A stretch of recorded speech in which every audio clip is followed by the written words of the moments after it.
Well, big data I would define as data that's got three criteria. It has a high volume, velocity, and variety of data. So we're talking about lots of transactions, messages, and disparate types of data. We might have emails, we might have voicemails, we might have transactional level data.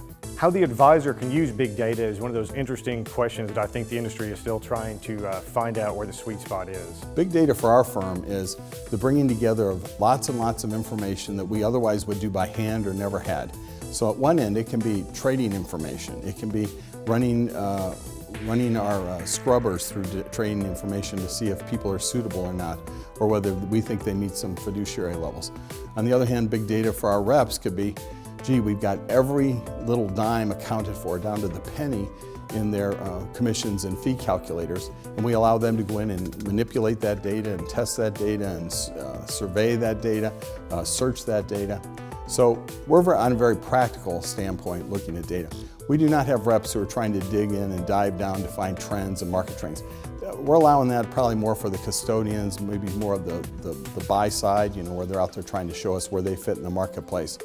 But big data with the power of computers today, and candidly with the low cost of storage, we're keeping everything. Our books and records, we're just piling it into our paperless system, and that's a benefit for us, and we just don't lose things anymore, and that's a positive. For our firm, we're utilizing this information in risk assessments as well as in compliance assessments.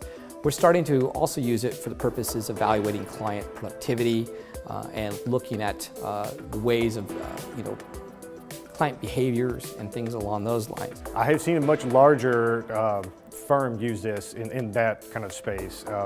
They were doing real-time kind of net promoter score kind of analysis based on incoming emails, voicemails, and all sorts of data that had coming in their system. Before, they were doing this as a series of surveys they would send out. They had like 3 to 6 months of lag time. They were able to cut that lead time down into something like, I think, 10 to 30 days.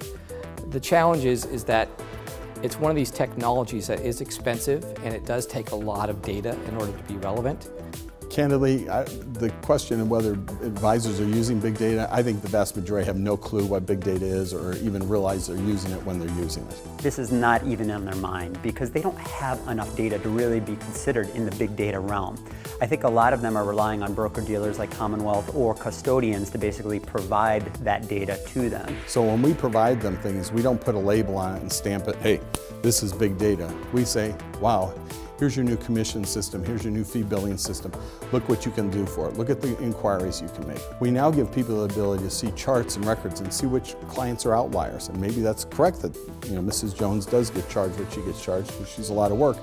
On the other hand, we can prove to our recruits that maybe they don't have to cut their fees as much moving from a wirehouse or from another independent because we have a lot of data we can show you across our entire firm. Hopefully in the near future, advisors will be able to partner with some of the solutions that are coming out, and I think in that space they'll be able to take more advantage of it than they can in just their practice alone.